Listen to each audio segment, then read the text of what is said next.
Hola a todos, bienvenidos. Continuamos con este ciclo de capacitación y entrenamiento sobre la implementación de la norma internacional de gestión de calidad, que es una norma especial de calidad para los contadores públicos, especialmente para los que ejercen la revisoría fiscal. Ya hemos visto en los capítulos anteriores, ustedes pueden encontrar aquí los enlaces y de cada uno de los videos ya hemos hablado de cómo implementar la gestión del riesgo, cómo identificar los riesgos, cómo redactar las causas, cómo redactar las consecuencias, cómo calificar el nivel de probabilidad de ocurrencia o el impacto de un riesgo o de una consecuencia, cómo calcular el riesgo inherente, cómo evaluar los controles actuales, si los tiene, cómo son los 4 parámetros mínimos para evaluar un control, cómo eso nos lleva a la identificación del riesgo residual, cómo eso impacta en la calificación real del riesgo y cómo a partir de ese resultado se deben construir los planes de acción, es decir, el tratamiento del riesgo. Todo esto explicado constituye el manual de administración del riesgo que ustedes lo van a tener cada uno en el curso que vamos a explicar, en el taller que vamos a explicar el 22 de marzo a las 10 de la mañana, es un viernes. Ustedes van a tener un taller práctico, cómo se redacta esto, cómo se presenta esto. Bueno, ya hablamos también del gobierno corporativo, cómo la empresa, la firma de revisoría fiscal o el profesional ejerciente independiente evidencia su compromiso con la calidad, con los objetivos de calidad, con los elementos de calidad, con las salvaguardas, con los principios éticos, define una estructura, unos niveles de responsabilidad, de autoridad y unos roles específicos frente a la calidad al interior de su firma. Hablamos del liderazgo de la firma, del liderazgo del encargo, del liderazgo del jefe de calidad, de las revisiones de parte de los auditores. Y en este tercer video, en este tercer componente, vamos a seguir hablando ya del tercer elemento, que son los principios éticos. ¿De dónde parten los principios éticos? Es un documento que yo lo he llamado el análisis de vulnerabilidad profesional. Lo más delicado y lo que usted más le debe preocupar es sentir que está siendo afectada, violada o se intenta atacar su independencia. Porque si algo debe tener un auditor y algo debe tener un revisor fiscal es precisamente eso, independencia. Y a veces eso, perdón, y a veces eso de manera soterrada o de manera directa en algunas actuaciones es lo que realmente se está colocando en riesgo. ¿Cuáles son aquellos aspectos que pueden colocar en riesgo la independencia de un revisor fiscal? Perdón. El primero de todos es el interés propio. Llega un momento en que usted conoce tanto las operaciones de su cliente, de su auditado, que usted empieza a tener interés en querer participar en ellos. Y usted quiere casi que empezar a ser socio de esa empresa, porque usted ya conoce cuáles son los niveles de costo, cómo son los clientes, cómo son los proveedores, cómo se administra este negocio, pues porque usted ha tenido acceso a toda esa información y entonces usted empieza a querer tener participación. Ese es lo primero. O la empresa le empieza a ofrecer participación o le empieza a ofrecer cargos a usted, a sus asistentes o a sus familiares para que, pues, como usted es de más confianza, consigan usted la contadora. Entonces, usted va a revisar a la contadora, que es una persona que usted mismo ayudó a nombrar. De cierta forma, ahí usted le están atacando la independencia y su independencia está quedando. Entonces, primer elemento, cuidado, el interés propio. Hay que evitar el interés propio en la empresa que usted está auditando. Primero. Segundo, vamos a hablar de la autorrevisión y yo creo que esto no necesita mayor explicación. Revisores fiscales, contadores, ustedes ponerse a dictaminar, a glosar, a comentar sobre unos registros contables que usted mismo ayudó a hacer. ¿Dónde queda la independencia? ¿Cómo se evalúa?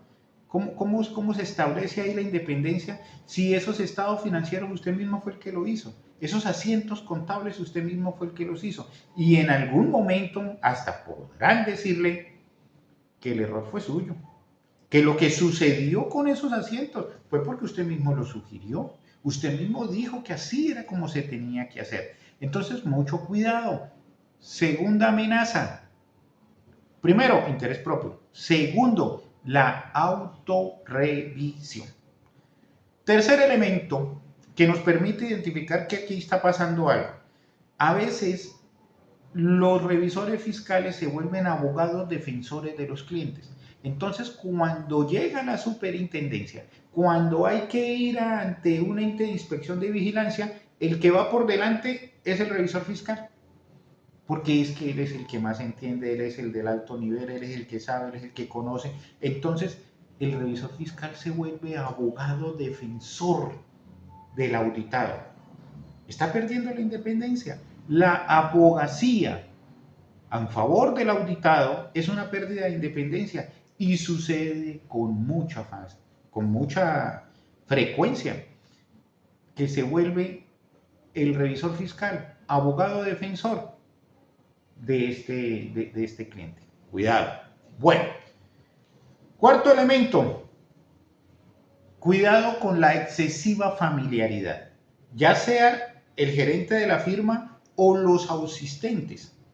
A veces cuando se lleva mucho tiempo, y por eso la norma internacional de gestión propone que debe haber una rotación de los auditores. Debe haber una rotación, porque es que empiezan a crearse unos lazos casi familiares.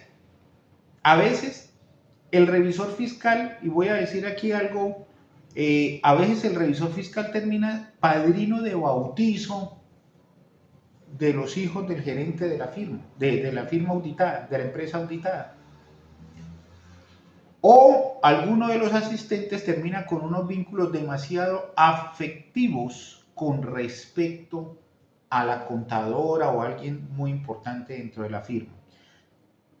Entonces, mucho cuidado con la familiaridad, porque es que la familiaridad pone en riesgo la independencia del gerente, pone en riesgo al auditor, pone en riesgo. Y usted que es profesional ejerciente independiente, hay que estar muy atento a esos lances que ponen en riesgo su independencia. Cuidado con el interés propio, cuidado con la autorrevisión, cuidado con la abogacía y cuidado con la familiaridad, demasiada familiaridad. Y el quinto elemento, la intimidación. Cuidado con la intimidación. Hay cosas que usted está para que mire estados financieros, usted está mal para que mire impuestos, pero estas compras usted, ¿para qué las mira? ¿Para qué le dan esa información allá a ese revisor, a ese asistente? Él como, ¿por qué está preguntando eso? No, qué pena, yo soy el revisor fiscal, necesito saber, yo quiero hablar sobre las compras, yo quiero hablar sobre la administración de los proveedores. Pero, ¿usted qué va a mirar ahí si usted lo que sabe es de impuestos? Dirán en algunas partes. Y si eso a usted en alguna parte le ha sucedido, es que la intimidación es una amenaza contra la independencia. Ya vimos los 5 elementos. He construido una matriz de riesgo que la llamo yo la matriz de riesgo, el análisis de vulnerabilidad profesional. Cada uno de ustedes debería construir un análisis de vulnerabilidad profesional por cada una de las empresas. Porque es que el gerente de la empresa A, él es muy receptivo, él atiende las cartas de control que se le escriben. Mientras que en otras empresas, como que el revisor fiscal lo tienen por cumplir, hay un requisito. Es más, a veces el revisor fiscal lo utiliza más como secretario de actas. En últimas termina siendo usted en un híbrido que no sabe usted si es el contador o es el revisor fiscal. Entonces, mucho cuidado, porque ahí le están afectando la independencia. Por eso todas las empresas clientes, las empresas auditadas, no son iguales. En algunos habrá más intimidación que en otros habrá más familiaridad que en otros. Entonces, si usted tiene varios clientes, debería hacer un análisis de vulnerabilidad profesional por cada una de ellas.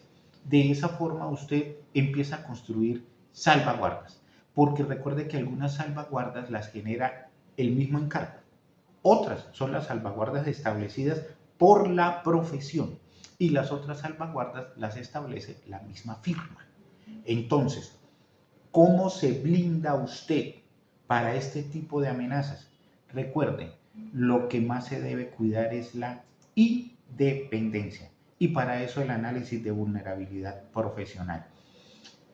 Este formato de análisis de vulnerabilidad profesional lo estaré explicando en el taller práctico que vamos a hacer el viernes 22 de marzo del 2024 a las 10 de la mañana. Es un ejercicio práctico, es un ejercicio sencillo en el cual usted va a evaluar, decir, oiga, yo voy a aplicar esto en mi empresa porque realmente eso me da un indicador de que hay que dejar de ser tan amigo, de que hay que no dejarnos intimidar, de que hay que dejar de participar tanto en las decisiones gerenciales, porque es que nosotros no estamos para eso. El revisor fiscal no está para eso. ¿De acuerdo? Bueno, ya hablamos de las salvaguardas profesionales. Y si las salvaguardas profesionales pueden ser de tres tipos. Son las salvaguardas que son las generales, las de la profesión. Algunas que son establecidas por la misma firma y otras que son las salvaguardas del encargo. Para usted empezar a blindarse, usted debe hacer una declaración de principios y deben haber por lo menos 6 principios claramente definidos en toda firma de revisores fiscales y firmas de contadores. Y estas tienen que ver especialmente primero la declaración de independencia. Mire, lo más importante, y es un documento que debería firmarse todos los años, o cuando llega un auditor nuevo, o cuando se va a empezar con un encargo. Y ustedes lo saben bien, no voy a ahondar mucho en esto. Yo no puedo aceptar un encargo si la contadora es una familiar mía, mi esposa. Si es mi esposa, yo no puedo aceptar ese encargo. Aparte de eso, allá hay unos cargos directivos que son personas muy allegadas a mí. En el pasado tuve algunos conflictos, unas enemistades, algunas situaciones con personas que son allá de cargos directivos. Hombre, pues pongan a otro, manden a otro auditor o una cosa, porque ahí ya de por sí tengo que hacer una declaración de independencia. Es que allá pueden haber problemas. Entonces, para evitar eso, mejor de entrada digo no. Ahora, si no tengo nivel de consanguinidad, si no tengo nivel de afinidad, si no tengo enemistades graves, si no tengo amistades muy cercanas, pues listo, hago una declaración de independencia y digo, no hay nada que pueda llegar a afectar mi independencia en el ejercicio de ese encargo. Y eso tiene que quedar por escrito. Y eso lo tiene que conocer el gerente de la firma, pero también lo debe conocer el gerente del auditado. Radiquen esos documentos, que queden radicados. En el taller vamos a hacer un ligero ejercicio de redacción sencillo. Explicamos los elementos básicos que debe tener esta declaración. Ustedes la aplican, la descargan, la adaptan, la mejoran si quieren, le agregan cosas. Eso sí, no le quiten, le agregan, porque ahí está lo mínimo. Y empiecen a radicarlas. Queden con recibido de que eso se firmó, de que eso se recibió, de que eso se socializó. Yo estoy avisando con tiempo que ahí garantizo mi independencia. Bien, otro principio, el principio de la integridad. ¿Y cuál es el principio de integridad? Yo realmente me comprometo a mantener unas relaciones cordiales, francas, honestas, a que yo no me presto a cosas que se puedan dar a un malentendido. Entonces, lo estoy diciendo desde hoy, lo estoy expresando desde hoy. Lo mismo, tomen esos documentos, radíquenlos. El revisor fiscal, el asistente debería radicar estos documentos ante su propia firma. Me comprometo a ser íntegro en el ejercicio de mi trabajo mientras trabaje en esta firma. Pero también el revisor fiscal debería decirle a su empresa, oiga, en esta empresa el principio de la integridad es un pilar fundamental de nuestro ejercicio profesional y hágaselo llegar a la empresa. Aquí nos guiamos por estos principios y el primero de ellos es la integridad. ¿De acuerdo? Primer principio, la integridad. Me comprometo a ser una persona franca, honesta. Segundo principio, el principio de la objetividad. ¿Qué es el principio de la objetividad? Hombre, mantener mi juicio profesional y empresarial al margen de prejuicios, conflictos de interés y la influencia indebida de terceros. Es decir, yo soy objetivo, soy inamovible en ciertas cosas. ¿De acuerdo? Entonces, que quede eso claro, que quede eso por escrito. El auditor, su asistente, se compromete con usted, que es el dueño de la firma, pero usted también le hace llegar esa declaración ante su cliente. Y si usted es un profesional ejerciente independiente, pues usted no se compromete usted con usted, se compromete es con el cliente. Vamos a redactar ese documento, vamos a mirar los elementos mínimos que debe componer. Ustedes lo descargan, ustedes lo editan, ustedes lo adaptan, porque todo el mundo no piensa igual. Entonces, pero sí es un documento obligatorio. Bueno, tercer elemento, uno nunca deja de mejorar sus competencias. Y de hecho, por eso son estos cursos, estos videos, estos talleres. Es para mejorar la competencia. Porque uno de los compromisos es que siempre el conocimiento y la actitud profesional se debe mantener a un nivel alto. ¿Para qué? Para garantizar el mejor ejercicio de la profesión. Uno nunca deja de estudiar. El que crea que cuando sale de la universidad y le entregan allá su título, sus cosas, ahí termina su formación. No, antes al contrario, ahí empieza su formación. Y su compromiso es, a través de la competencia y la diligencia profesional, es una declaración que usted se compromete a que siempre va a estar estudiando, a que siempre va a estar mejorando su nivel de conocimiento y colocando su mejor conocimiento al servicio de los auditados, al servicio de los clientes, al servicio de la sociedad. ¿De acuerdo? Entonces, hay gente que, ay, no, pero ir a una capacitación, no, es que eso seguramente allá nos van. No, es formación. Escoge, selecciona lo que les gusta, dice, hay muchas cosas que allá se dijeron, yo quiero adaptarlas, yo quiero adoptar esos temas, pues bienvenido. Habrá otras cosas que yo eso lo tengo, pero voy a mirar cómo lo hacen allá para mejorar lo mío. Pero eso es mejorar la competencia. Eso es ser diligente de manera profesional, a prestar el mejor servicio, ser cada vez más diligente. ¿De acuerdo? Entonces, ese es el tercer elemento, ese es el tercer principio. Confidencialidad. Y yo en muchas capacitaciones y cursos siempre he dicho, hombre, todo lo que nosotros lleguemos a conocer como parte del ejercicio de nuestro trabajo debe ser confidencial y se debe mantener bajo los estrictos canales de la confidencialidad. Abstenerse de soltar información de una empresa diciendo su nombre, su gerente, por fuera, o utilizándolo para fines personales, o utilizando información de una empresa cliente para transmitirla a través de canales.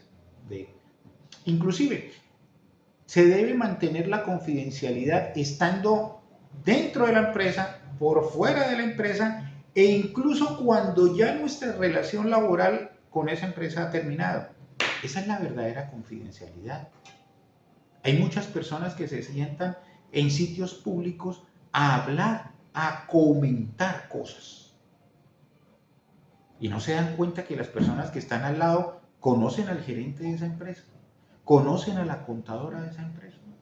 Entonces, ¿en qué queda la confidencialidad? Yo no puedo utilizar la información que yo conozca en el ejercicio de mi trabajo, de mi cliente, para estar hablando de eso en escenarios que no son los permitidos, que no se debe hacer. Las cosas que se tengan que decir, o se hablan en el comité de calidad de la firma, o se hablan en la reunión de junta directiva ya con el gerente.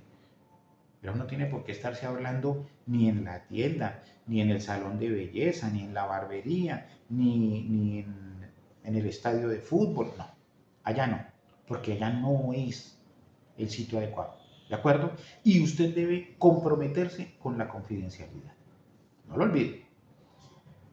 Y el comportamiento profesional. Si alguien debe dar ejemplo, es precisamente el revisor fiscal. Su comportamiento, sus actuaciones, su actuar como ejemplo de una sociedad. Entonces, se debe cumplir con las disposiciones legales. Casi que sobra decirlo. Pues, me comprometo a cumplir con mis disposiciones legales y reglamentarias aplicables. No hacerles guinces a la norma, no, porque es que su comportamiento profesional debe ser ejemplar.